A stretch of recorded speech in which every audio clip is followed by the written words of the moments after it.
బాబు, అందరూ పదండి, భోజనాలకి పదండి.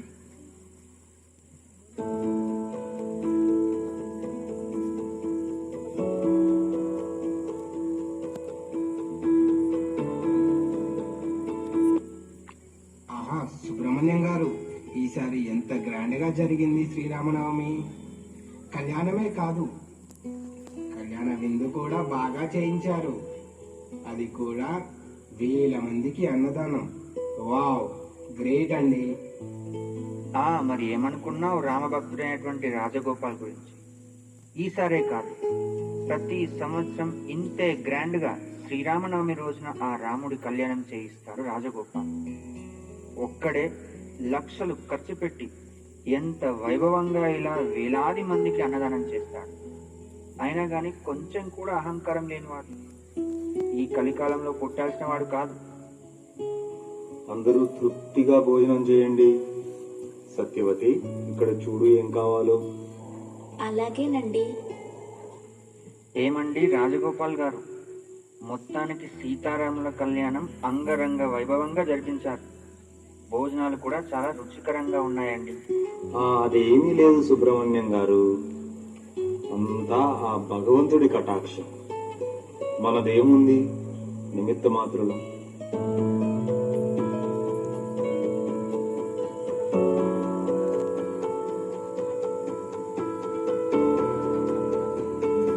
రాజగోపాల్ ఇంటికి వచ్చిన తర్వాత,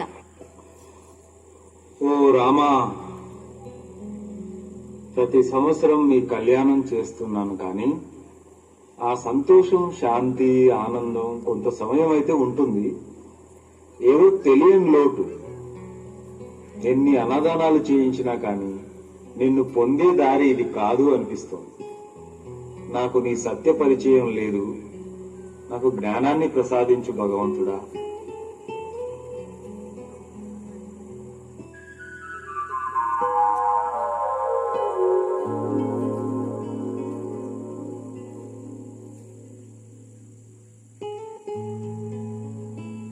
నారాయణ నారాయణ నారాయణ నారాయణ. ప్రణామం ప్రభు. ఆహా, ఓహో, అద్భుతం ప్రభు, అమోఘం ప్రభు. ఏమిటది నారద? నారాయణ నారాయణ నారాయణ నారాయణ. మీ శ్రీరామావతారం యొక్క శ్రీ సీతారామ కళ్యాణం భక్తులు చాలా ఆనందంగా జరుపుకుంటున్నారు ప్రభు.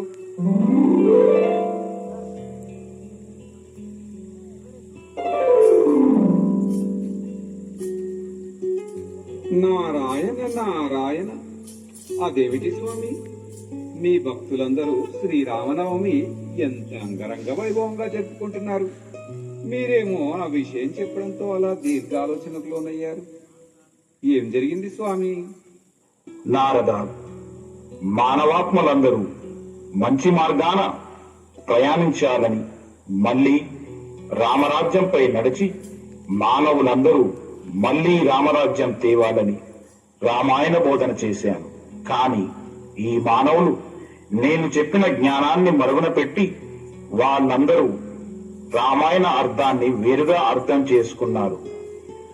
మానవాత్మలందరిలో దాగి ఉన్న కామ, క్రోధ, లోభ, మోహ, అహంకారాలని వికారాలను జయించి పంచేంద్రియాలను వశపరుచుకొని వారిలో ఉన్న ఈర్ష్య, ద్వేషం, అసూయలను తొలగించాలని భావించాను. నారాయణ నారాయణ. ఏమిటి ప్రభు మీరేమంటున్నారు? రామాయణం యొక్క అర్థం మానవులు మీరు చెప్పిన విధంగా కాకుండా వేరే విధంగా అర్థం చేసుకున్నారా?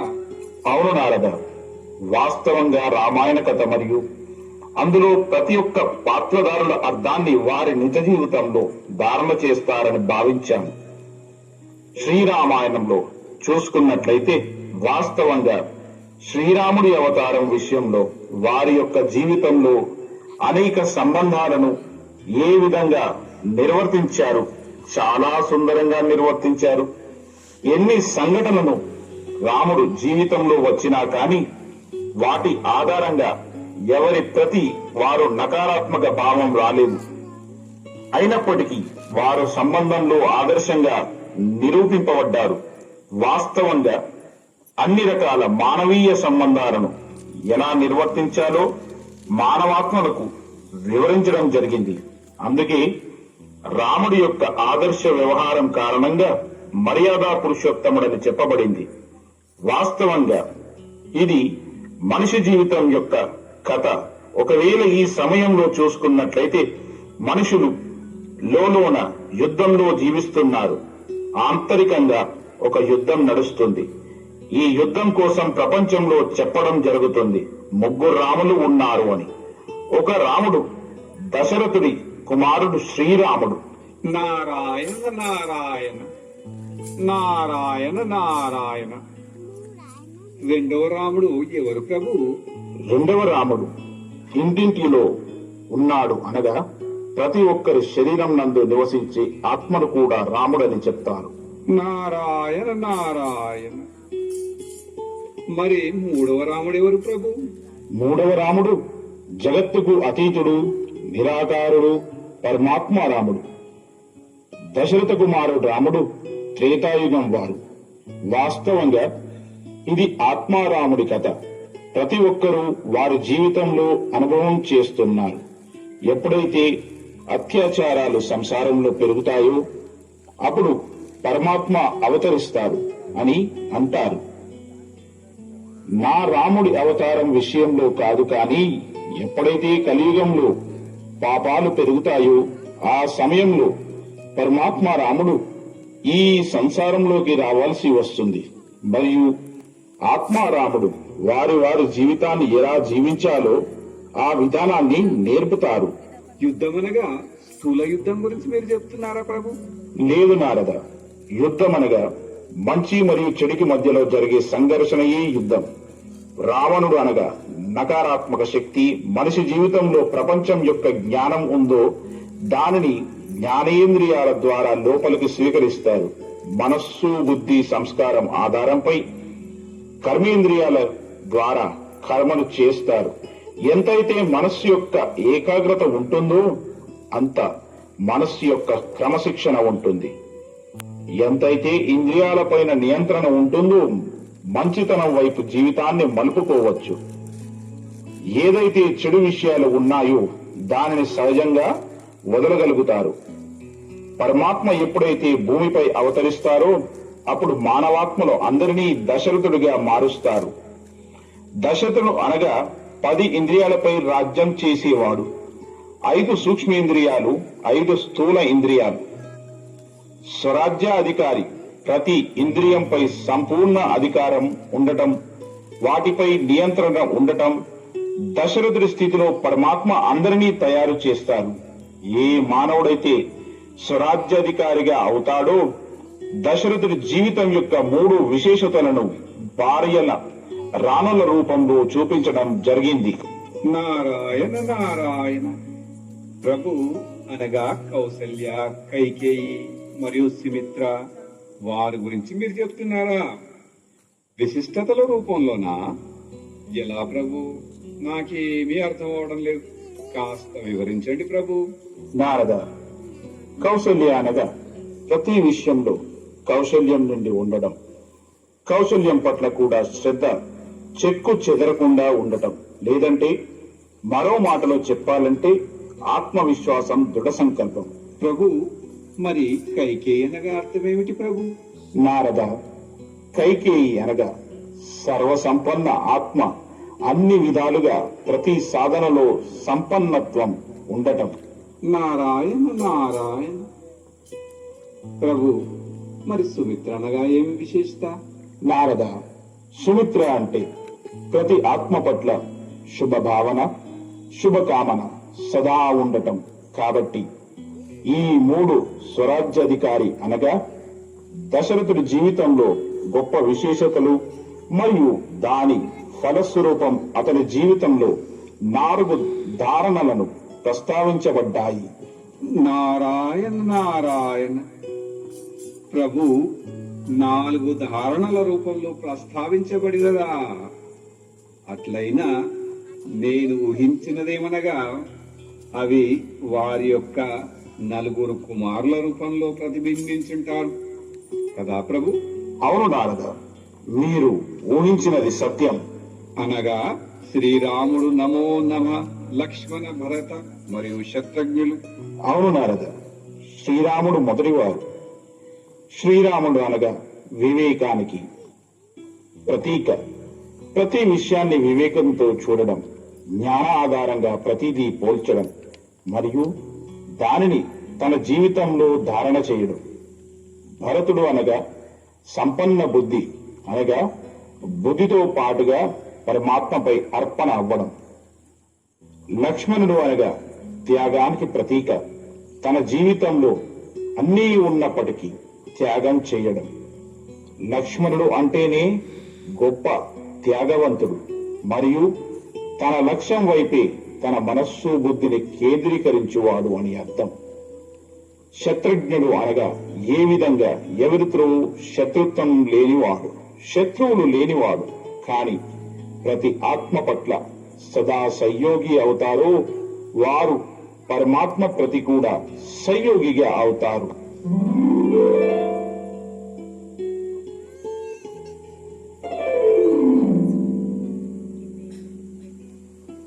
ఏమిటి నారద, ఇప్పుడు మీరేదో దీర్ఘంగా ఆలోచిస్తున్నారు?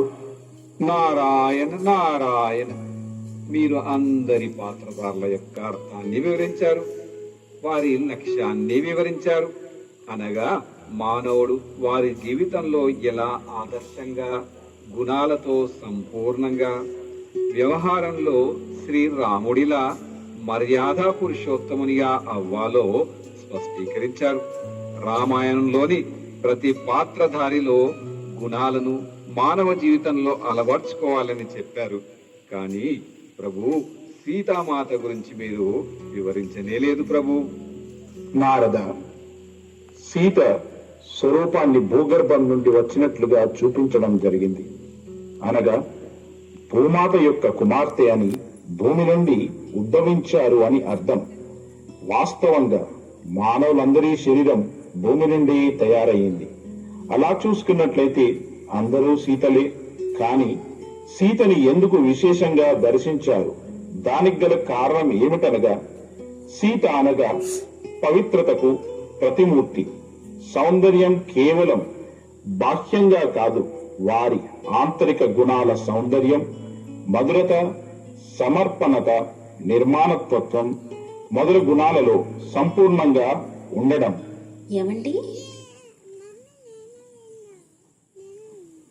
ఏమండి స్వామి, ప్రభు. ఏమండి, ఏదైనా కలగన్నారా ఏమిటి? కళ? అవును సత్యవతి, ఇన్నాళ్ళ నా భక్తి ఫలం ఈ రోజు ఆ పరమాత్మ నాపై కలిగించారు. భగవంతుడి యొక్క సత్య స్వరూపం నిరాకారుడు శివుడని, మిగతా అందరూ దేవతలని, నా రాముడు కూడా పూజించేది ఆ పరమేశ్వరుడినేనని చెప్పారు. శ్రీ రామేశ్వరంలో స్వయంగా శ్రీరాముడే జ్యోతిర్లింగాన్ని ప్రతిష్టాపించి పంచవికారాలనే రావణుడిపై విజయం పొందడం కోసం శ్రీరాముడు ఆ పరమాత్మ సదాశివుడికి పూజలు చేసి చెడుపై విజయం సాధించారు. జ్యోతిర్బిందు స్వరూపుడైన శివ పరమాత్మ స్మరణ వల్ల మనలో ఉన్న బలహీనతలను, వికారాలను, పాపాలు దగ్ధమవుతాయని స్వయంగా ఆ నారాయణుడే చెప్పారు.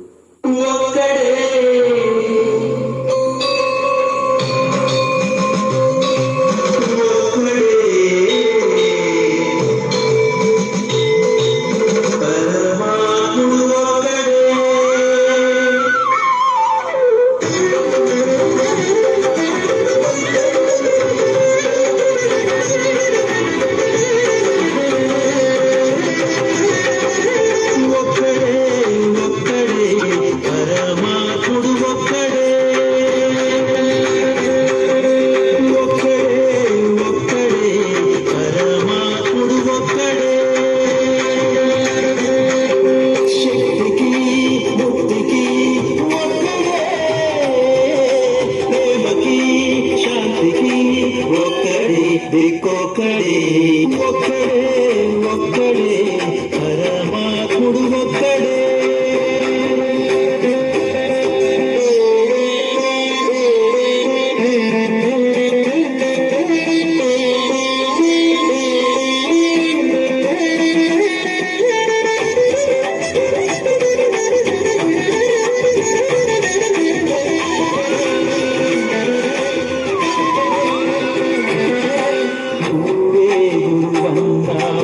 సద్గురువై సాకావు పరమాత్మ పరమాత్మ వికసించే ఆత్మ ఉంటే నీలోనే ఉన్నారన్నావు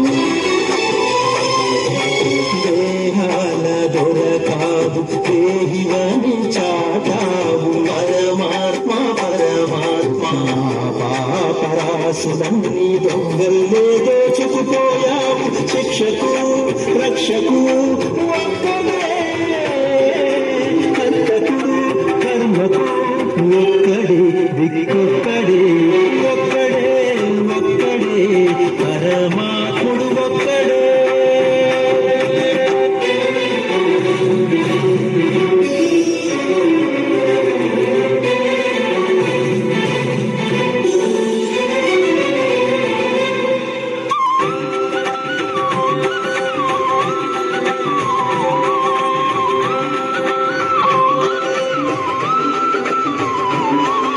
శివ శివ హర హర శివ శివ హర హర పుర హర భవ హర శశిధర శుభకర జయ జయ సంపాద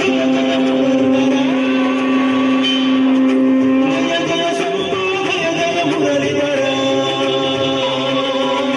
నీ స్మృతిని చావు నా దారి మాచావు పరమాత్మ పరమాత్మ నా వికారాలన్నీ కాల్చి భస్మం చేశావు